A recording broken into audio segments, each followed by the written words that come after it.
नमस्कार दोस्तों, कैसे हैं आप लोग। उम्मीद करता हूं अच्छे होंगे। आज हम लोग देखेंगे एडिटेरिया का सेट नंबर 80 नंबर सेट देखेंगे पूरे विस्तार के साथ। दोस्तों, सारे प्रश्न को भली भांति समझने का प्रयास करेंगे और कोशिश करेंगे कि बहुत कम समय में ज़्यादा से ज़्यादा तथ्य को हम लोग अच्छे से समझें। चलिए देखते हैं आज का पहला प्रश्न है, नामचिक नामकुप कोयला क्षेत्र किस राज्य में अवस्थित है। तो ये दोनों कोयला क्षेत्र जो है नामचिक नामकुप, ये अरुणाचल प्रदेश में अवस्थित है। आंसर हो जाएगा option number D, Arunachal Pradesh.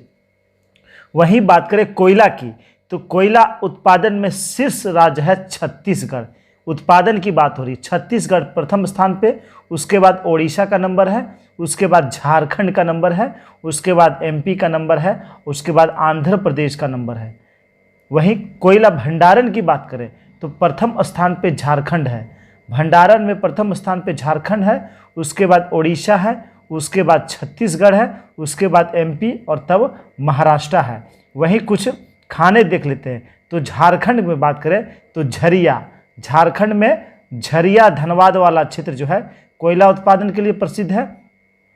वहीं बात करें छत्तीसगढ़, तो छत्तीसगढ़ का कोरबा क्षेत्र कोयला के लिए प्रसिद्ध है। वहीं जम्मू कश्मीर में भी कालाकोट जो खान है वह कोयले उत्पादन के लिए प्रसिद्ध है। और तमिलनाडु का नवेली क्षेत्र। वहीं कोयले की बात करें तो कोयले की प्रकार करें तो कोयले के प्रकार में अगर देखें हम लोग, कोयले का प्रकार में देखें तो एंथ्रासाइट जो होता है, एंथ्रासाइट वह सबसे शुद्ध कोयला माना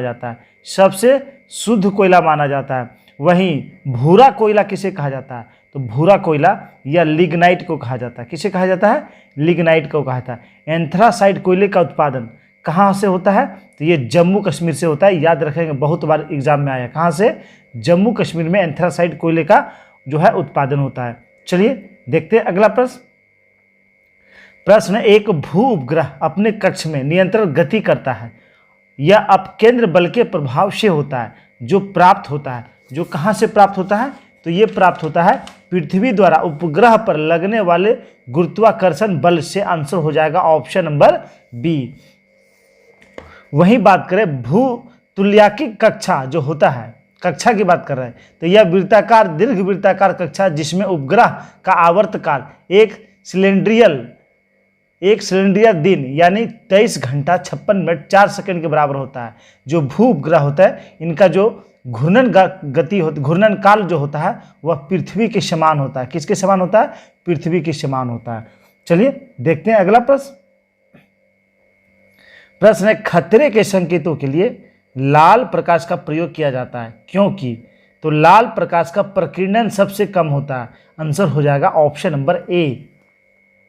लाल जो प्रकाश होता है उसका तरंगदैर्घ्य जो होता है, तरंगदैर्घ्य यह सबसे अधिक होता है, तरंगदैर्घ्य सबसे अधिक होता है और इस कारण इसका प्रकीर्णन स्कैटरिंग क्या होता है, इसका बिखराव कम होता है, तो यह बहुत दूरी से नजर आता है, इसलिए लाल प्रकाश का प्रयोग किया जाता है। अच्छा, फॉग लाइट में यानी कोहरे के लाइट में पीला का प्रयोग किया जाता है। क्यों पीले लाइट का प्रयोग किया जाता है, क्योंकि सबसे अधिक तरंगदैर्घ्य लाल का होता है, उसके बाद नारंगी का होता है। चूंकि लाल को हम लोग खतरे के लिए या संकेतों के लिए प्रयोग करते हैं, और उसके बाद नारंगी, तो नारंगी भी लाल से मिलता जुलता कलर होता है। उसके बाद सबसे अधिक तरंगदैर्घ्य पीला का होता है, तो इसलिए पीला का जो है उपयोग फॉग लाइट के रूप में किया जाता है। चलिए अगला प्रश्न देखते हैं। प्रश्न है, एक समतल दर्पण की वक्रता त्रिज्या होती है, तो एक समतल दर्पण की वक्रता त्रिज्या अनंत होती है। कितनी होती है, अनंत होती है। आंसर हो जाएगा ऑप्शन नंबर सी। समतल दर्पण की बात करें तो इससे बना प्रतिबिंब कैसा होता है, आभासी और सीधा होता है, आभासी और सीधा होता है। वहीं बात करें समतल दर्पण, तो जो प्रतिबिंब बनता है यह पार्श्व उल्टा बनता है, पार्श्व उल्टा यानी हाथ बायां हाथ दाहिने तरफ दिखाई देता है। वहीं बात करें समतल दर्पण की बात करें तो बड़े गोलाकार दर्पण का भाग होता है, इसलिए इस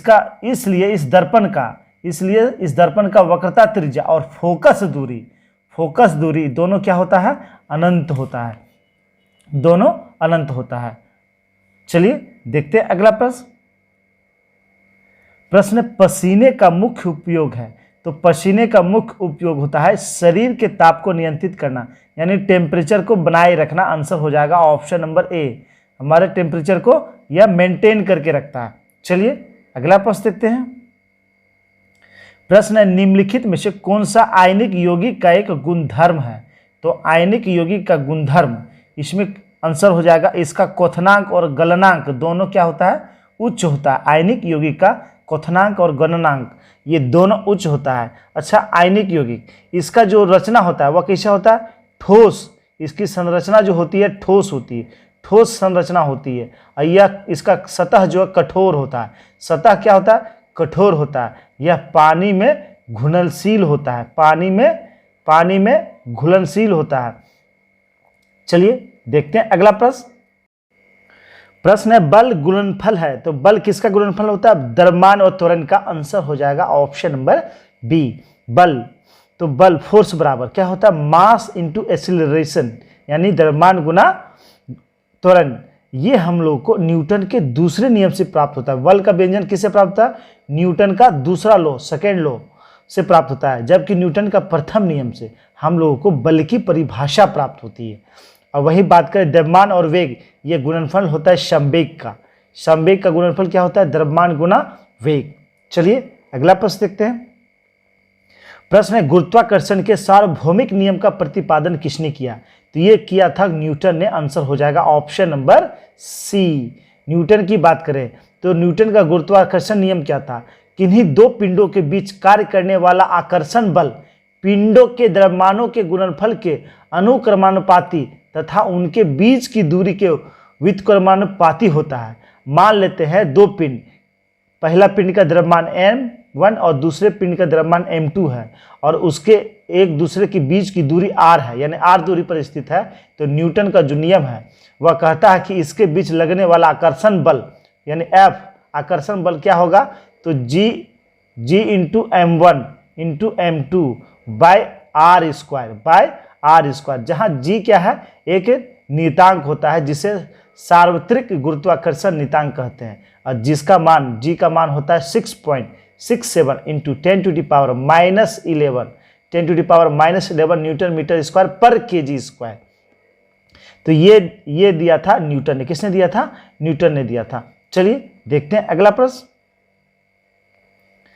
प्रश्न है, निम्नलिखित में से कौन एक अणु परमाणु कण नहीं है। तो कौन एक अणु परमाणु कण नहीं है, तो ये हो जाएगा ड्यूट्रॉन। आंसर हो जाएगा ऑप्शन नंबर ए। क्या हो जाएगा, ऑप्शन नंबर ए हो जाएगा ड्यूट्रॉन। वही बात करें, समझते हम लोग पहले परमाणु क्या होता है।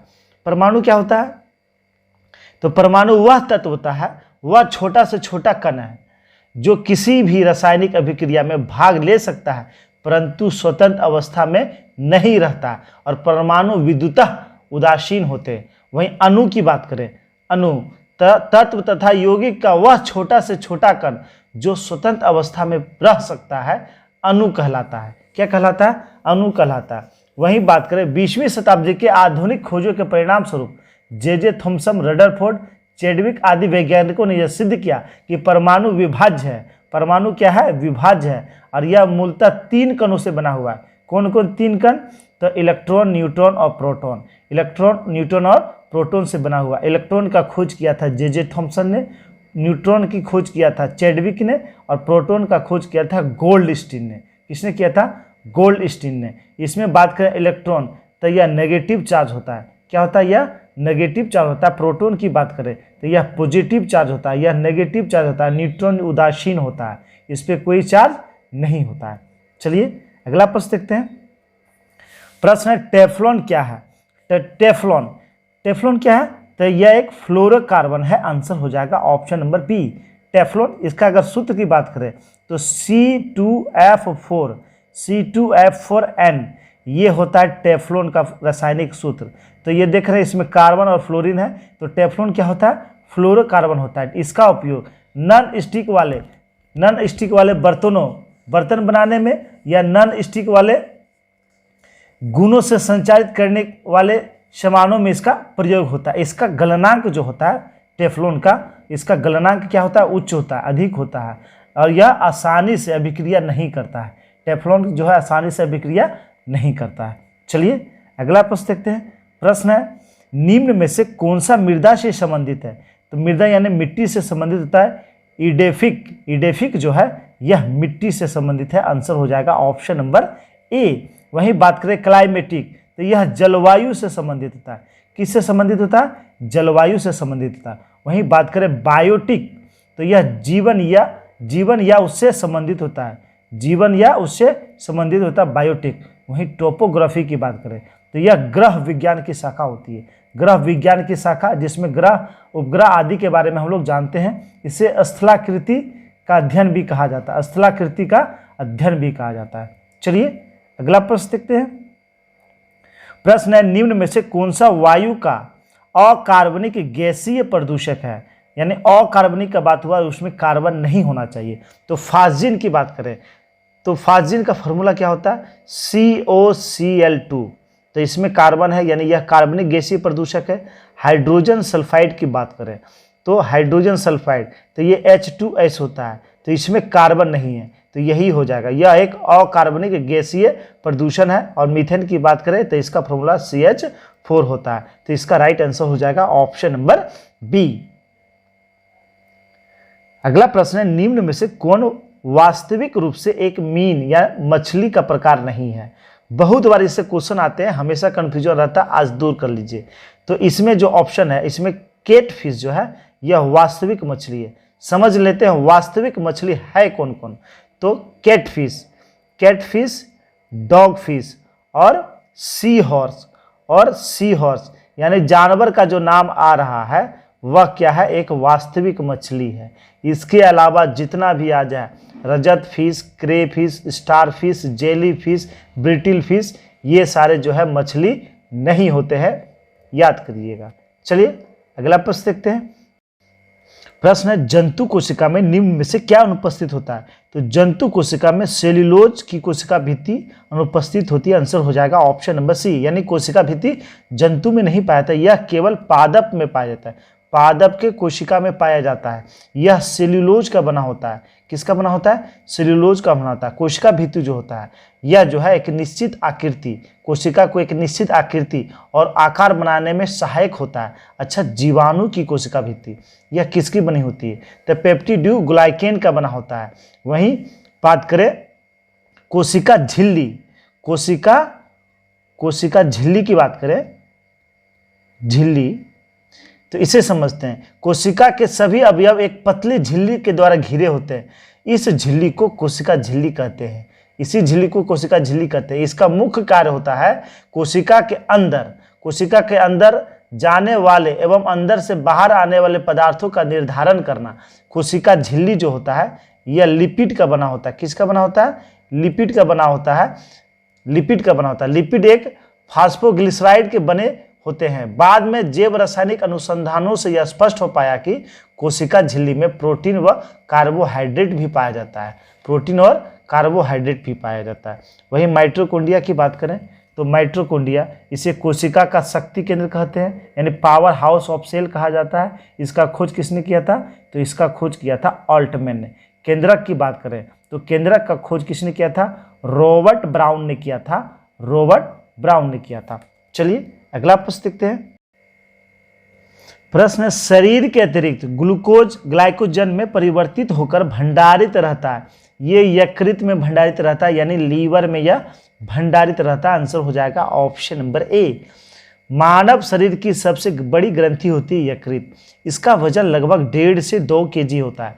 1.5 से 2 kg होता है। यकृत द्वारा इसी में पित्त का निर्माण होता है। पित्त का निर्माण कहाँ होता है? यकृत में होता है। यकृत प्रोटीन की अधिकतम मात्रा को कार्बोहाइड्रेट में परिवर्तित कर देता है। क्या करता है? कार्बोहाइड्रेट में परिवर्तित। भोजन में वसा की कमी होने पर यकृत कार्बोहाइड्रेट के कुछ भाग को वसा में भी परिवर्तित कर देता है। वहीं फाइब्रिनोजेन नामक प्रोटीन का उत्पादन भी यकृत से होता है, जो रक्त के थक्का बनाने में मदद करता है। हिपेरिन नामक प्रोटीन का उत्पादन भी यकृत के द्वारा होता है, जो शरीर के अंदर रक्त को जमने से रोकता है। वहीं मृत आरबीसी को नष्ट यकृत के द्वारा किया जाता है। जो डेड आरबीसी होता है उसे कौन नष्ट करता है? तो लीवर नष्ट करता है। वहीं शरीर के ताप बनाने में भी यह मदद करता है। किसी व्यक्ति को अगर जहर से मारा जाता है तो उसका यकृत से के जांच से पता चलता है कि वह जो है जहर से मारा गया है। चलिए अगला प्रश्न देखते हैं। प्रश्न है, भोजन के वर्ग में प्रति यूनिट कैलोरी की मात्रा सर्वाधिक होती है। तो सर्वाधिक किसमें होती है? तो ये सर्वाधिक होता है वसा में। आंसर हो जाएगा ऑप्शन नंबर बी। 1 ग्राम वसा में, 1 ग्राम वसा की बात करें तो इसमें कितना कैलोरी ऊर्जा मिलती है? तो 9.3 किलो कैलोरी ऊर्जा प्राप्त होती है 1 ग्राम वसा में। वहीं बात करें 1 ग्राम ग्लूकोज ले लें, 1 ग्राम ग्लूकोज अगर हम लोग ले लें तो इससे कितना एनर्जी मिलती है? तो इससे 4.2 किलो कैलोरी एनर्जी मिलती है, 4.2 किलो कैलोरी एनर्जी मिलती है। तो सबसे अधिक एनर्जी मिलती है वसा से। वहीं विटामिन की बात करें तो इससे हमें एनर्जी प्राप्त, कोई भी ऊर्जा प्राप्त नहीं होती। प्रोटीन से कभी कभी एनर्जी भी प्राप्त होता है। चलिए अगला प्रश्न देखते हैं। प्रश्न ऑक्सीजन का क्रांतिक ताप होता है। तो ऑक्सीजन का क्रांतिक ताप होता है -118 डिग्री सेल्सियस। कितना होता है? -118 डिग्री सेल्सियस। वहीं बात करें ऑक्सीजन, तो ऑक्सीजन का क्रांतिक ताप होता है इतना, जबकि इसका फ्रीजिंग पॉइंट कितना होता है ऑक्सीजन का? ऑक्सीजन का फ्रीजिंग पॉइंट की बात करें तो यह होता है -219 डिग्री सेल्सियस। कितना होता है? -219 डिग्री सेल्सियस। ऑक्सीजन की बात करें तो भूपर पट्टी पर सबसे अधिक मात्रा में पाए जाने वाला तत्व होता है ऑक्सीजन। 46.6% ऑक्सीजन पाया जाता है भूपटल पर। कहाँ? भूपटल पर। जबकि वायुमंडल में हम लोग जानते हैं 20.93% पाया जाता है। इसका प्रयोग हम लोग जानते हैं रॉकेट ईंधन में, कृत्रिम श्वास में और इस्पात उत्पादन में भी इसका प्रयोग किया जाता है। चलिए अगला प्रश्न देखते हैं। प्रश्न है, निम्नलिखित पर विचार करें। लोहे में जंग लगना एक रासायनिक परिवर्तन। बिल्कुल सही, यह एक रासायनिक परिवर्तन होता है। लवण जल जंग लगने की दर को बढ़ा देता है, ये भी सही है। तो इसका आंसर हो जाएगा ऑप्शन नंबर सी। वहीं एक क्वेश्चन और इससे आता है कि लोहे में जंग लगने पर लोहे का वजन घटता है या बढ़ता है? तो जंग लगने पर लोहे का वजन क्या होता है? बढ़ता है। चलिए अगला प्रश्न देखते हैं। प्रश्न है, भारत की संसद के संबंध में कौन सा कथन सही नहीं है? देख लेते हैं कौन सा कथन सही नहीं है। संविधान में एक संसदीय प्रणाली की सरकार का प्रावधान है, ये सही है।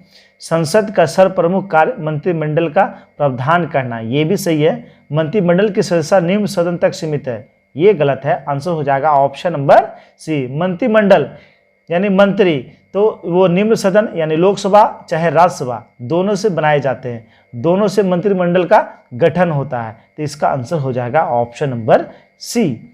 चलिए अगला प्रश्न देखते हैं। प्रश्न है, केंद्र और राज्य सरकारों के बीच सत्ता के बंटवारे की व्यवस्था में बदलाव के लिए क्या क्या आवश्यक है? तो बदलाव के लिए क्या आवश्यक होता है? तो ये संसद के दोनों सदनों में विशेष बहुमत एवं आधे से अधिक राज्यों की मंजूरी आवश्यक होती है। आंसर हो जाएगा ऑप्शन नंबर डी। क्या हो जाएगा? ऑप्शन नंबर डी हो जाएगा। वहीं बात करें केंद्र राज्य के बारे में बात करें तो इससे जुड़े कुछ महत्वपूर्ण अनुच्छेद हम लोग देख लेते हैं। अनुच्छेद 247 की बात करें तो इसमें कुछ अतिरिक्त न्यायालयों की स्थापना का उपबंध करने की शक्ति दी गई, संसद को शक्ति दी गई है। वहीं 249 की बात करें तो राष्ट्रहित में राज्य सूची से संबंधित किसी मामले में संसद कानून बना सकती है, ऐसा प्रावधान है अनुच्छेद 249 में। अनुच्छेद 250 की बात करें तो राज्य सूची के किसी भी विषय पर आपातकाल की स्थिति में संसद की कानून बनाने की शक्ति का वर्णन है आपातकाल के दौरान। वहीं बात करें अनुच्छेद 252 तो 2 या 2 से अधिक राज्यों के लिए उनकी सहमति के पश्चात संसद द्वारा कानून बनाने की शक्ति तथा किसी अन्य राज्य द्वारा इस विधायन को अंगीकृत करने का वर्णन है अनुच्छेद 252 में। चलिए देखते हैं अगला प्रश्न। प्रश्न है, लेखा अनुदान संघ सरकार को अनुमति प्रदान करता है। तो ये क्या अनुमति प्रदान करता है? तो निश्चित अवधि के लिए भारतीय संचित निधि से धन निकालने के लिए यह अनुमति प्रदान करता है। आंसर हो जाएगा ऑप्शन नंबर डी। अच्छा, लेखा अनुदान पारित किया जाना समझते हैं लेखा अनुदान क्या होता है। तो सामान्यतः साल भर के कुल खर्चों के अनुमान के आधार पर 2 महीने के व्यय के लिए अग्रिम संचित निधि के रूप में सरकार को जो राशि दी जाती है वही कहलाता है लेखा अनुदान, यानी वोट ऑन अकाउंट या लेखा अनुदान कहलाता है। क्या कहलाता है? लेखा अनुदान कहलाता है। आंसर हो जाएगा ऑप्शन नंबर डी। चलिए देखते हैं अगला प्रश्न। प्रश्न है, लोक लेखा समिति अपनी रिपोर्ट किसे प्रस्तुत करती है? तो लोक लेखा समिति अपना रिपोर्ट लोकसभा अध्यक्ष को सौंपता है। आंसर हो जाएगा ऑप्शन नंबर सी। लोक लेखा समिति की बात करें तो यह सबसे पुरानी वित्तीय समिति है। इसमें कुल 22 सदस्य होते हैं, 15 लोकसभा के सदस्य, 7 राज्यसभा के सदस्य होते हैं। यह 1967 से प्रारंभ हुआ, यह परंपरा जो है 1967 से प्रारंभ हुआ कि इसका जो अध्यक्ष होता है वह विरोधी दल का होता है। किसका होता है? विरोधी दल का होता है। यह नियंत्रण एवं महालेखा परीक्षक द्वारा प्रस्तुत किए गए वार्षिक प्रतिवेदनों की जांच करता है। किसका? नियंत्रण कैग जो रिपोर्ट देता है उसकी जांच कौन करता है? यही लोक लेखा समिति करता है, लोक लेखा समिति। और इसे प्राक्कलन समिति की जुड़वा बहन भी कहा जाता है। चलिए अगला प्रश्न देखते हैं। प्रश्न, उच्च न्यायालयों के सेवानिवृत्त जज को पेंशन कहाँ से दी जाती है? तो उन्हें जो पेंशन है वह कहाँ से दिया जाता है? तो ये पेंशन दिया जाता है भारत के संचित निधि से। आंसर हो जाएगा ऑप्शन नंबर बी। उच्च न्यायालय के जो जज होते हैं सेवानिवृत्त होने के बाद पेंशन उन्हें भारत के संचित निधि से दिया जाता है। जबकि वेतन की बात करें तो संबंधित राज्य के संचित निधि से दिया जाता है, संबंधित राज्य के संचित निधि से दिया जाता है। वहीं सुप्रीम कोर्ट का जो भी न्यायाधीश होता है उन्हें वेतन और भत्ते सभी जो है केंद्र के संचित निधि से दिया जाता है। किसके? केंद्र के। चलिए अगला प्रश्न देखते हैं। प्रश्न है, मंडल आयोग ने अपनी रिपोर्ट किस वर्ष प्रस्तुत की थी? तो मंडल आयोग ने अपनी रिपोर्ट 1980 में प्रस्तुत किया था। आंसर हो जाएगा option number C. Option number C इसका राइट आंसर हो जाएगा। मोरारजी देसाई के शासनकाल में 20 दिसंबर 1978 ईस्वी को मंडल आयोग की गठन किया गया। ये मंडल जी थे कौन? तो ये बिंदेश्वरी प्रसाद मंडल, इनकी अध्यक्षता में मंडल आयोग का गठन किया गया था। इन्होंने सिफारिश जो किया था, ये क्या सिफारिश किया था कि पिछड़े वर्गों के लिए नौकरियों में आरक्षण 27% होना चाहिए। कितना होना चाहिए? 27% होना चाहिए। जबकि इससे पहले उन्हें आरक्षण प्राप्त था 22.5%। कितना? 22.5%। चलिए अगला प्रश्न देखते हैं। प्रश्न है, भारत का संघीय न्यायालय किस वर्ष स्थापित किया गया? तो भारत में एक संघीय न्यायालय की स्थापना 1935 के भारत शासन अधिनियम के द्वारा जो है 1937 में किया गया। कब? 1937 में किया गया। आंसर हो जाएगा option number B. Option number B इसका जो है राइट आंसर हो जाएगा। वहीं बात करें 1950 तक, जब तक भारतीय उच्चतम न्यायालय का गठन नहीं हुआ तब तक ये संघीय न्यायालय चला था। बात करें कलकत्ता में जो पहला सुप्रीम कोर्ट की स्थापना हुआ था वह कब हुआ था? तो 1773 के रेगुलेटरी एक्ट के तहत 1774 में कलकत्ता में एक सुप्रीम कोर्ट की स्थापना की गई। सुप्रीम कोर्ट की स्थापना की गई। वहीं सबसे पहला उच्च न्यायालय कहाँ स्थापित किया गया? तो 1861 ईस्वी में। कहाँ? बम्बई, मद्रास और कोलकाता में एक हाई कोर्ट की स्थापना किया गया था। चलिए अगला प्रश्न देखते हैं। प्रश्न है, संविधान के भाग और उसके विषय का सही मिलान करें। देख लेते हैं। भाग 4 में है राज्य के नीति निर्देशक तत्व। भाग 8 की बात करें तो भाग 8 में क्या है? तो संघ और राज्य क्षेत्र। वहीं भाग 17 की बात करें तो भाग 17 में है राजभाषा और भाग 18 में है आपात उपबंध। आंसर हो जाएगा ऑप्शन नंबर सी। क्या हो जाएगा? ऑप्शन नंबर सी इसका राइट आंसर हो जाएगा। चलिए अगला प्रश्न देखते हैं। प्रश्न है, भारतीय संविधान में संशोधन कर शिक्षा के अधिकार को कब जोड़ा गया? तो ये जोड़ा गया 1 अप्रैल 2010 को। आंसर हो जाएगा ऑप्शन नंबर ए। क्या हो जाएगा? Option number A. समझते हैं इसे। 2002 में एक संविधान संशोधन किया गया, 86वें संविधान संशोधन। इसके तहत शिक्षा के अधिकार के माध्यम से एक इसे मौलिक अधिकार के रूप में जोड़ा गया अनुच्छेद 21 का क में, यानी 21 का ए में इसे जोड़ा गया।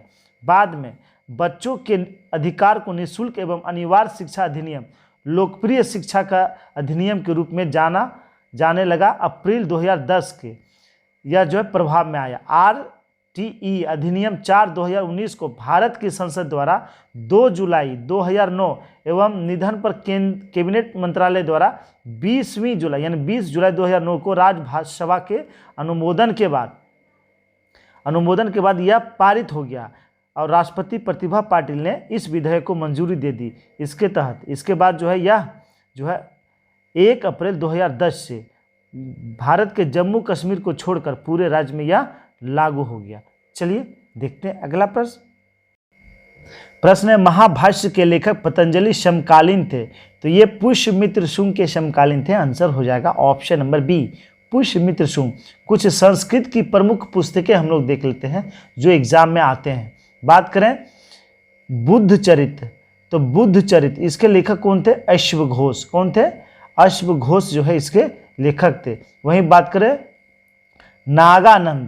नागानंद इसके लेखक थे हर्षवर्धन। कौन थे? हर्षवर्धन इसके लेखक थे। वहीं बात करें पंचतंत्र तो ये जानते होंगे आप लोग, विष्णु शर्मा इसके लेखक थे। वहीं बात करें प्रियदर्शिका इसके लेखक थे हर्षवर्धन। कौन थे? हर्षवर्धन। वहीं बात करें कीर्ति कोमेदी इसके लेखक थे सोमेश्वर। वहीं बात करें उत्तर रामचरितमानस के लेखक थे भवभूति, जबकि रामचरितमानस के लेखक थे तुलसीदास। कौन थे? तुलसीदास। वहीं बात करें गीत गोविंद के लेखक जयदेव थे। राजतरंगी के कलहन थे। नाट्य शास्त्र भरत मुनि थे। मृक्ष कटिकम शूद्रक थे। मनुस्मृति मनु जी ने लिखा था। ऋतु संहार यह कालिदास की रचना थी। चलिए अगला प्रश्न देखते हैं। प्रश्न है, निम्नलिखित में कौन सुलेमित नहीं है? कानपुर से 1857 का नेतृत्व किसने किया था? नाना साहब ने। सही है। इलाहाबाद से लियाकत अली ने किया था। ये भी सही है। बरेली से मौलवी अहमदुल्ला, ये गलत है। आंसर हो जाएगा ऑप्शन नंबर सी। बरेली से 1857 का नेतृत्व किया था खान बहादुर खान ने किया था। वहीं दिल्ली की बात करें तो दिल्ली से नेतृत्व किया था बहादुर शाह जफर और बख्त खां बहादुर शाह जफर का सेनापति था। लखनऊ से किया था बेगम हजरत महल। वहीं नाना साहब का सेनापति टाटिया टोपे था। कौन था? टाटिया टोपे था। झांसी से रानी लक्ष्मीबाई, इलाहाबाद से लियाकत अली, जगदीशपुर से जान रहे कुंवर सिंह और फैजाबाद से किसने किया था नेतृत्व? तो फैजाबाद से किया था मौलवी अहमदुल्ला ने। कहाँ से किया था? फैजाबाद से किया था। चलिए अगला प्रश्न देखते हैं। प्रश्न है, दिल्ली सल्तनत के किस वंश ने सबसे कम समय तक शासन किया? इससे 2 क्वेश्चन हमेशा आते हैं। किसने सबसे अधिक समय तक शासन किया और किसने सबसे कम समय तक शासन किया? तो सबसे कम समय तक शासन किया था खिलजी वंश ने। किसने किया था? खिलजी वंश ने। एक बार देख लेते हैं सबका शासनकाल। सबसे पहला था दिल्ली सल्तनत का गुलाम वंश का संस्थापक कुतुबुद्दीन ऐबक था। उन्हें 1206 गुलाम वंश का काल था 1206 से 1290 ईस्वी। इसके बाद आया खिलजी वंश। इसका शासनकाल था 90 से लेकर 1320 ईस्वी तक। उसके बाद तुगलक वंश, सबसे अधिक समय तक शासन किया था तुगलक वंश ने। इसका काल था 1320 से 1414 ईस्वी तक, यानी लगभग 94 साल इन्होंने शासन किया। वहीं खिलजी जो सबसे कम किया था 30 वर्षों तक शासन किया था। सैयद वंश की बात करें तो यह 1414 से लेकर 1451 तक इन्होंने शासन किया। लोधी वंश की बात करें 1451 से 1526 ईस्वी। 1526 ईस्वी में पानीपत के प्रथम युद्ध में बाबर ने लोधी वंश के अंतिम शासक इब्राहिम लोधी को पराजित किया और मुगल वंश की स्थापना किया था। चलिए अगला प्रश्न देखते हैं। प्रश्न है, इनमें से किसे शाहजहां ने शाह बुलंद इकबाल की पदवी प्रदान की थी? तो ये पदवी किसे दिया था शाहजहां ने? तो ये पदवी दिया था दारा शिकोह को। आंसर हो जाएगा option number D. Dara Shikoh को शाह बुलंद इकबाल की उपाधि दिया था। शाहजहां की बात करें तो 1592 ईस्वी में शाहजहां का जन्म हुआ था। इसकी माता जो थी वो मारवाड़ शासक उदय सिंह की पुत्री थी जगत गोसाई, यानी किनके गर्भ से इनका जन्म हुआ था? जगत गोसाई के गर्भ से जन्म हुआ था। शाहजहां ने विवाह किससे किया था? तो अर्जुमंद बानो बेगम के साथ विवाह किया, जिसे उन्होंने मल्लिकाए जवानी की उपाधि दिया था। मल्लिकाए जवानी की उपाधि दिया था। दारा शिकोह शाहजहां का सबसे बड़ा पुत्र था। इन्होंने उपनिषद का फारसी में अनुवाद किया था। किस नाम से? सिर्रई अकबर के नाम से। सिर्रई अकबर के नाम से इन्होंने किया था। उत्तराधिकारी के युद्ध में दारा शिकोह और औरंगजेब के बीच 3 प्रमुख युद्ध हुए थे। तीनों युद्ध में जो है, पहले धर्मट का युद्ध, सामूगढ़ का युद्ध और देवराय का युद्ध, तीनों युद्ध में जो है औरंगजेब ने दारा शिकोह को पराजित किया।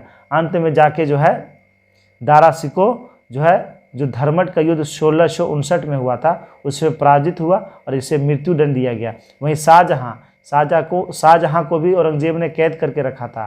कहाँ? आगरे के किले में, जहां 1666 ईस्वी में शाहजहां की मृत्यु हुई थी। चलिए अगला प्रश्न देखते हैं। प्रश्न है, निम्न में से किसने हितोपदेश का फारसी में अनुवाद किया? तो हितोपदेश का फारसी में अनुवाद किसने किया था? ताजुल माली ने। आंसर हो जाएगा ऑप्शन नंबर सी। कुछ काव्य जान लेते हैं जिनका फारसी में अनुवाद किया गया है। अर्थव वेद का फारसी में अनुवाद किसने किया? हाजी इब्राहिम सरहिंदी ने अर्थव वेद का फारसी में अनुवाद किया। रामायण का फारसी में अनुवाद बदायूनी ने किया। किसने किया? बदायूनी ने किया। वहीं बात करें पंचतंत्र का फारसी में अनुवाद फैजी ने किया। किसने किया? फैजी ने किया। वहीं राजतरंगिनी का फारसी में अनुवाद किसने किया? तब मौलाना शाह मोहम्मद शाहवादी ने किया। जबकि उपनिषद का फारसी अनुवाद दारा शिकोह ने किया। चलिए अगला प्रश्न देखते हैं। प्रश्न, निम्नलिखित घटनाओं पर विचार कीजिए और कह रहा इन घटनाओं का सही काल अनुक्रम सजाना है। देख लेते हैं। इसका आंसर है ऑप्शन नंबर ए, यानी सबसे पहले हुआ था कुतुब मीनार का निर्माण। इसका प्रारंभ किया गया था कुतुबुद्दीन ऐबक के द्वारा। 1200 ईस्वी के आसपास इसका निर्माण जो है प्रारंभ किया गया था। वहीं उसके बाद है फिरोज शाह तुगलक की मृत्यु। तो तुगलक की जो मृत्यु हुई थी वह 1388 ईस्वी में हुआ था। 1388 ईस्वी। उसके बाद पुर्तगालियों का भारत में आगमन 1498 में। हम लोग जानते हैं वास्को डी गामा सबसे पहले भारत आया था। उसके बाद विजयनगर के कृष्ण देवराय का शासनकाल। तो कृष्ण देवराय शासक कब बना था? 1509 ईस्वी में। तो इसका सही क्रम यही हो जाएगा 2, 4, 3, 1। चलिए अगला प्रश्न देखते हैं। प्रश्न है, ब्रिटिश साम्राज्य में रैयतवाड़ी भू राजस्व व्यवस्था कहाँ प्रचलित थी? तो ये रैयतवाड़ी भू राजस्व व्यवस्था यह दक्षिण भारत में प्रचलित था। आंसर हो जाएगा ऑप्शन नंबर सी। क्या हो जाएगा? ऑप्शन नंबर सी। रैयतवाड़ी व्यवस्था की बात करें तो किसानों के साथ व्यक्तिगत रूप से किए गए लगान समझौते को रैयत कहा जाता था, रैयतवाड़ी कहा जाता है। इस व्यवस्था के अंतर्गत ब्रिटिश भारत की लगभग 51% भूमि पर लगाया गया था।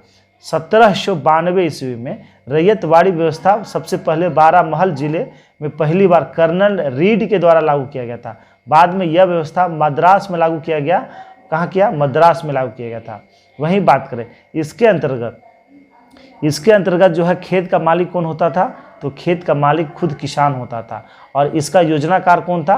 तो थॉमस मुनरो। रैयतवाड़ी व्यवस्था का योजनाकार थॉमस मुनरो। चलिए अगला प्रश्न देखते हैं।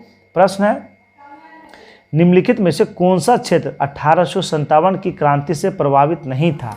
तो यह चित्तौड़ का क्षेत्र प्रभावित नहीं था। आंसर हो जाएगा ऑप्शन नंबर बी। क्या हो जाएगा? Option number B. हम लोग जानते हैं 1857 की क्रांति में कहाँ के शासकों ने और किसने भाग नहीं लिया था? तो हैदराबाद ने भाग नहीं लिया था। वहीं मैसूर ने भी भाग नहीं लिया था। वहीं त्रावणकोर ने भी भाग नहीं लिया था। त्रावणकोर ने भी भाग नहीं लिया था। कश्मीर के राजाओं ने भी भाग नहीं लिया था और राजपूतों ने भी भाग नहीं लिया था। तो राजपूतों जो चित्तौड़ से संबंधित थे उन्होंने भी भाग नहीं लिया था। आंसर हो जाएगा ऑप्शन नंबर बी। प्रश्न है, रामोशी विद्रोह सही रूप से किस भौगोलिक इलाके में हुआ था? तो ये हुआ था पश्चिमी घाट में। आंसर हो जाएगा ऑप्शन नंबर बी। इसका राइट आंसर हो जाएगा। इसका नेता कौन था? तो रामोशी विद्रोह इसका नेता थे चित्तर सिंह। कौन थे? चित्तर सिंह जो है इसके नेता थे, चित्तर सिंह। वहीं बात करें, यह भारत के पश्चिम में ये वाला क्षेत्र में हुआ था रामोशी विद्रोह। वहीं यहाँ वाला क्षेत्र, केरल वाला क्षेत्र, मालाबार क्षेत्र, यहाँ पे कौन सा विद्रोह हुआ था? मोपला विद्रोह हुआ था। कौन सा? मोपला विद्रोह हुआ था। कहाँ? ये मालाबार क्षेत्र में। और इसके नेता कौन थे? अली मुसलियार। अली मुसलियार इसके नेता थे। वहीं बात करें पंजाब वाले इलाके में, पंजाब वाले इलाके में, यहाँ पंजाब वाले इलाके में कौन सा विद्रोह हुआ था? तो पंजाब वाले इलाके में हुआ था कूका विद्रोह। कौन सा हुआ था? कूका विद्रोह। इसके नेता कौन थे? तो जवाहर मल। कूका विद्रोह के नेता कौन थे? जवाहर मल थे। सबसे अधिक विद्रोह बंगाल बिहार वाले क्षेत्र में होता है। सन्यासी विद्रोह, फकीर विद्रोह, सन्यासी विद्रोह, फकीर विद्रोह। और बिहार वाले भागलपुर क्षेत्र में पहाड़िया विद्रोह हुआ था, पहाड़िया विद्रोह, फिर फराइजी विद्रोह, फिर नील विद्रोह, फिर संथाल विद्रोह, फिर नील आंदोलन। ये सारे बिहार और बंगाल से संबंधित थे। चलिए अगला प्रश्न देखते हैं। प्रश्न है, किसने भारतीय राष्ट्रीय कांग्रेस को एक सूक्ष्मदर्शी अल्पसंख्यक जनता का प्रतिनिधित्व बताते हुए उसका मजाक उड़ाया था? तो ये लॉर्ड डफरिन ने। किसने? लॉर्ड डफरिन ने इसका मजाक उड़ाया था। इसका आंसर हो जाएगा ऑप्शन नंबर सी। वहीं कर्जन ने इसके बारे में क्या कहा था? तो कर्जन ने कहा था कांग्रेस अपने पतन की ओर लड़खड़ाती हुई जा रही है। कांग्रेस अपने पतन की ओर लड़खड़ाती हुई जा रही है। वहीं बात करें इसके बारे में, अरविंद घोष ने क्या कहा था? अरविंद घोष ने कहा था कांग्रेस क्षय रोग से ग्रसित है, यानी टीबी से ग्रसित है। जबकि बंकिम चंद्र चटर्जी ने कहा था कांग्रेस के लोग पद के भूखे हैं। कांग्रेस के लोग पद के क्या हैं? भूखे हैं, पद के भूखे हैं। वहीं आज़ादी, जब देश आज़ाद हो गया था उसके बाद गांधी जी ने कहा था कि कांग्रेस को समाप्त कर देना चाहिए, कांग्रेस को समाप्त कर देना चाहिए। चलिए अगला प्रश्न है, भारतीय राष्ट्रीय कांग्रेस का 27वां अधिवेशन कहाँ हुआ था? तो ये बांकीपुर में हुआ था। बांकीपुर पटना बिहार में हुआ था 27वां अधिवेशन। ये हुआ कब था? 1912 ईस्वी में हुआ था। इसकी अध्यक्षता किया था आर एन माधोलकर ने इसकी अध्यक्षता किया था।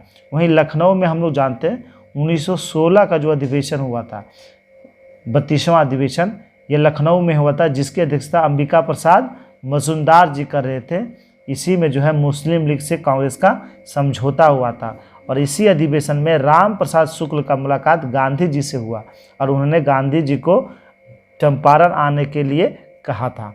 चलिए देखते हैं अगला प्रश्न। प्रश्न, निम्न पर्वत श्रेणी का दक्षिण से उत्तर की ओर सही क्रम क्या होगा? तो दक्षिण से उत्तर की ओर सही क्रम, इसका आंसर हो जाएगा ऑप्शन नंबर ए। मैप में हम लोग देख लेते हैं, फिर कभी नहीं भूलेंगे। चलिए मैप की ओर, तो हम लोग को देखना है क्रम दक्षिण से उत्तर की ओर।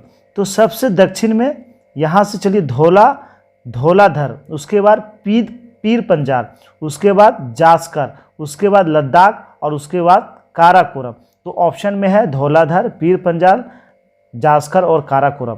तो इसका सही आंसर हो जाएगा यही धौलाधर, पीर पंजाल, जास्कर और काराकोरम।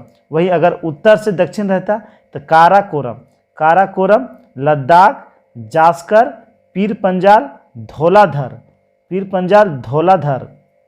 धौलाधर और सबसे लास्ट में शिवालिक। ये इसका सही क्रम है। इसका क्रम हमेशा एग्जाम में आते हैं। चलिए दोस्तों देखते हैं अगला प्रश्न। प्रश्न है, भारत के किस क्षेत्र में वनों का ह्रास तेजी से हुआ है? तो ये पूर्वोत्तर क्षेत्रों में हुआ है। आंसर हो जाएगा ऑप्शन नंबर बी।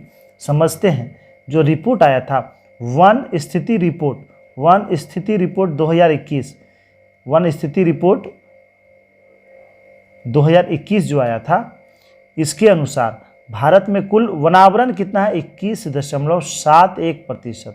सबसे अधिक वनावरण वाला राज्य कौन सा है? क्षेत्रफल के अनुसार सबसे अधिक वनावरण वाला राज्य है मध्य प्रदेश, जबकि प्रतिशत में सबसे अधिक वनावरण वाला राज्य है मिजोरम। कौन है? मिजोरम जो है सबसे अधिक है। वही बात करें सबसे ज़्यादा वनावरण विकसित करने वाला यानी वनावरण बढ़ाने वाला राज्य था तेलंगाना सबसे अधिक। और वही सबसे कम की बात करें तो सबसे कम में अगर राज्य देखें तो उसमें अरुणाचल प्रदेश प्रथम स्थान पे, उसके बाद जो है मणिपुर, उसके बाद मेघालय, उसके बाद मिजोरम और उसके बाद नागालैंड। यानी पूर्वोत्तर के जो राज्य हैं यहाँ पे सबसे अधिक वनों की कटाई हुई, यानी वनों का ह्रास देखा गया। लगभग पूर्वोत्तर क्षेत्र में रिपोर्ट के अनुसार 1020 किलोमीटर स्क्वायर जो है गिरावट देखी गई वन में। तो ये बहुत पर्यावरण के लिए घातक सिद्ध हो रहा है। पूर्वोत्तर क्षेत्रों में वनों का ह्रास बहुत तेजी से हो रहा है। चलिए अगला प्रश्न देखते हैं। प्रश्न है, भारत में किस धार्मिक समूह की वृद्धि दर निम्न में से सबसे कम है? तो सबसे कम वृद्धि दर किसका है? तो जैन का है। आंसर हो जाएगा ऑप्शन नंबर सी। और जैन की संख्या भी भारत में बहुत कम है। देख लेते हैं। 2011 के जनगणना के अनुसार भारत में मुस्लिम आबादी कुल आबादी का 14.2%। ईसाई की बात करें तो ईसाई था 2.3%। वहीं बात करें सिख की, तो सिख की संख्या थी कितना? 1.7%। वहीं बौद्ध धर्म की, बौद्ध धर्म वाले की संख्या था 0.7%। और वहीं बात करें जैन का, तो जैन था 0.4%। और सबसे कम यानी फारसी का कितना संख्या था? तो 0.006%। ये सारे 2011 के जनगणना के अनुसार। चलिए देखते हैं अगला प्रश्न। प्रश्न है, निम्नलिखित में से कौन सा जोड़ा गलत है? उत्तरी कोयल परियोजना झारखंड में है, बिल्कुल सही। शरावती परियोजना कर्नाटक में है, ये भी सही है। और बाली मेला परियोजना उड़ीसा में है, ये भी सही है। और सबरीगिरी परियोजना गुजरात में है, ये गलत है। आंसर हो जाएगा ऑप्शन नंबर सी। सबरीगिरी परियोजना यह केरल में है। कहाँ है? केरल में है। तो इसका आंसर हो जाएगा ऑप्शन नंबर डी। प्रश्न है, भारत में पाए जाने वाले मैंग्रोव वनों के क्षेत्रफल के आधार पर आरोही क्रम में सजाइए। यानी छोटे से बड़े की ओर बात कर रहा है। तो आरोही क्रम इसका सही आंसर हो जाएगा ऑप्शन नंबर सी। इसमें सबसे कम जो है पिछावरम, यह तमिलनाडु में। यह जो मैंग्रोव वन कहाँ है? तमिलनाडु में। उसके बाद गंगा गोदावरी डेल्टा, पूरा गंगा कृष्णा गोदावरी डेल्टा ये है। उसके बाद भितरकनिका, ये उड़ीसा में। कहाँ? ओडिशा में है। वहीं सुंदरवन जो वेस्ट बंगाल में है, यह यहाँ पे सबसे अधिक मैंग्रोव वनों का क्षेत्रफल है। चलिए देखते हैं अगला प्रश्न। प्रश्न है, अप्रत्यक्ष करों को प्रतिगामी कर व्यवस्था क्यों कहा जाता है? तो अप्रत्यक्ष कर को प्रतिगामी कर व्यवस्था इसलिए कहा जाता है। क्यों? क्योंकि ये सभी आय समूहों पर समान दरों पर लगाए जाते हैं, समान रेट से लगाए जाते हैं, इसलिए इसे प्रतिगामी कर कहा जाता है। आंसर हो जाएगा ऑप्शन नंबर बी। चलिए अगला प्रश्न है, पूर्ति अपनी मांग स्वयं निर्धारित कर लेती, यह किसका कथन था? यह कथन था JB से का। आंसर हो जाएगा ऑप्शन नंबर डी। ये कंफ्यूजन नहीं करना है। से का बाजार नियम, यही से का बाजार नियम भी यही है, इसे ही से का बाजार नियम कहता है। यानी पूर्ति अपनी मांग स्वयं उत्पन्न करती। वहीं एडम स्मिथ की बात करें तो इन्होंने बाजार के नियम मांग और आपूर्ति है। इन्होंने कहा बाजार का जो नियम है वह मांग और आपूर्ति है, ये था एडम स्मिथ का कहना। वहीं मार्शल की बात करें तो ये इनका कहना था आपूर्ति उत्पादन की लागत पर निर्भर करती है। आपूर्ति उत्पादन की लागत पर निर्भर करती है। वहीं ग्रेशम का नियम भी बहुत बार एग्जाम में आया है। ग्रेशम का नियम यह कहा गया है कि किसी देश में अगर दो प्रकार की मुद्राएं चलन में है, जैसे घटिया और बढ़िया, तो घटिया मुद्रा जो होती है, घटिया मुद्राएं बढ़िया मुद्राओं को प्रचलन से बाहर कर देती है। ये नियम था ग्रेशम का। तो ये चारों आप लोग याद रखिए। किन्स का भी एक नियम था। किन्स का रोजगार के सिद्धांत में नियम था। इनका कहना था कि रोजगार का स्तर कुल उत्पादन की मात्रा पर निर्भर करता है। अगर कुल उत्पादन मात्रा प्रभावपूर्ण मात्रा की मात्रा पर निर्भर करती है, अर्थात रोजगार की मात्रा प्रभावपूर्ण मांग पर निर्भर करती है। पूंजीवादी अर्थव्यवस्था में प्रभावपूर्ण मांग या समर्थन मांग में कमी से बेरोजगारी उत्पन्न होती है। ये था किन्स का रोजगार के नियम। चलिए देखते हैं अगला प्रश्न। प्रश्न है, निम्नलिखित में से कौन सा कथन मूल्यह्रास को सर्वोत्तम वर्णित करता है? तो मूल्यह्रास को सर्वोत्तम वर्णित कौन सा करता है? देख लेते हैं। सकल निवेश के मूल्य में किए गए लोप, सकल निवेश के मूल्य से किए गए लोप, ये जो है मूल्यह्रास का सर्वोत्तम वर्णन है। आंसर हो जाएगा ऑप्शन नंबर बी, सकल निवेश के मूल्य से किए गए लोग। चलिए अगला प्रश्न देखते हैं। प्रश्न है, मुद्रा के अवमूल्यन के फलस्वरूप क्या होता है? जब मुद्रा का अवमूल्यन होता है तो क्या होता है? निर्यात व्यापार का प्रसार होता है, आयात व्यापार का संकुचन होता है, आयात स्थानापत्ति का प्रसार होता है, यानी ये सभी होता है। आंसर हो जाएगा ऑप्शन नंबर डी। क्या हो जाएगा इसका आंसर? ऑप्शन नंबर डी इसका राइट आंसर हो जाएगा। भारत में अब तक 3 बार मुद्रा का अवमूल्यन किया गया। पहली बार 1949 ईस्वी में, दूसरी बार 1966 ईस्वी में, तीसरी बार 1991 ईस्वी में मुद्रा का अवमूल्यन किया गया। चलिए अगला प्रश्न देखते हैं। प्रश्न है, मुद्रा आपूर्ति किसके द्वारा नियंत्रित की जाती है? तो मुद्रा आपूर्ति ये किसके द्वारा नियंत्रित की जाती है? तो ये नियंत्रित किया जाता है आरबीआई के द्वारा। आंसर हो जाएगा option number B, RBI. RBI की बात करें तो इनकी स्थापना, आरबीआई की स्थापना 1 अप्रैल 1935 ईस्वी को 5 करोड़ की अधिकृत पूंजी से हुआ था और इसका राष्ट्रीयकरण हुआ था 1 जनवरी। आरबीआई का राष्ट्रीयकरण 1 जनवरी 1949 को हुआ था। 1949 को हुआ था। इसका मुख्यालय कहाँ है? तो मुंबई में। यह भारत में मौद्रिक एवं खास नीति का जो है सृजन करती है, यानी बनाती है और लागू भी करती है। आरबीआई के प्रथम गवर्नर कौन थे? तो ऑसबोर्न स्मिथ थे। स्वतंत्र भारत के प्रथम गवर्नर थे सीडी देशमुख। कौन थे? सीडी देशमुख थे। आरबीआई का लेखा वर्ष होता है 1 जुलाई से 30 जून, जिसे इसे चेंज करने यानी परिवर्तन करने का भी सिफारिश किया गया है। वहीं आरबीआई देश में मौद्रिक गतिविधियों के नियमन का नियंत्रण करता है। आरबीआई बैंक के 2 प्रमुख कार्य हैं। एक कार्य है सामान्य केंद्रीय बैंकिंग कार्य, दूसरा है विकास संबंधी और पर्यटन कार्य। चलिए देखते हैं अगला प्रश्न। प्रश्न है, निम्नलिखित में से कौन बागवानी फसल के अंतर्गत नहीं आता है? तो बागवानी फसल के अंतर्गत नहीं आते हैं चाय। आंसर हो जाएगा ऑप्शन नंबर डी। चाय जो है बागवानी फसल के अंतर्गत नहीं आता है। बागवानी फसल के अंतर्गत मसाला, फल, सब्जी, मशरूम आदि की खेती की जाती है। चलिए देखते हैं आज का अंतिम प्रश्न है, श्वसन के दौरान किसका विघटन नहीं होता है? तो श्वसन के दौरान विटामिन का विघटन नहीं होता है, बाकी सारे का विघटन होता है। आंसर हो जाएगा ऑप्शन नंबर सी, विटामिन का नहीं होता है। विटामिन की बात करें तो विटामिन का खोज किसने किया? तो विटामिन का खोज किया फंक ने। किसने किया? फंक ने किया था 1911 ईस्वी में। यह एक कार्बनिक यौगिक है, इसमें कोई कैलोरी प्राप्त नहीं होती, यानी इससे ऊर्जा प्राप्त नहीं होती, परंतु शरीर के उपापचय में रासायनिक प्रतिक्रियाओं के नियम के लिए अत्यंत आवश्यक है। इसे रक्षात्मक पदार्थ भी कहते हैं। वहीं बात करें घुलनशीलता के आधार पर 2 प्रकार में बांटा गया है। एक जल में घुलनशील विटामिन बी और सी, और एक वसा या कार्बनिक घोलकों में घुलनशील ए, डी, ई, के। ये चारों विटामिन वसा या कार्बनिक घोलकों में घुलनशील होता है। विटामिन ए नेत्र, त्वचा, हड्डी, हमारे शरीर की प्रतिरक्षा प्रणाली को मजबूत करता है, जबकि विटामिन बी12 में कोबाल्ट पाया जाता है। ये भी बहुत बार एग्जाम में आया। जबकि विटामिन बी3 की कमी से पेलाग्रा रोग होता है। ये भी बहुत बार एग्जाम में आया।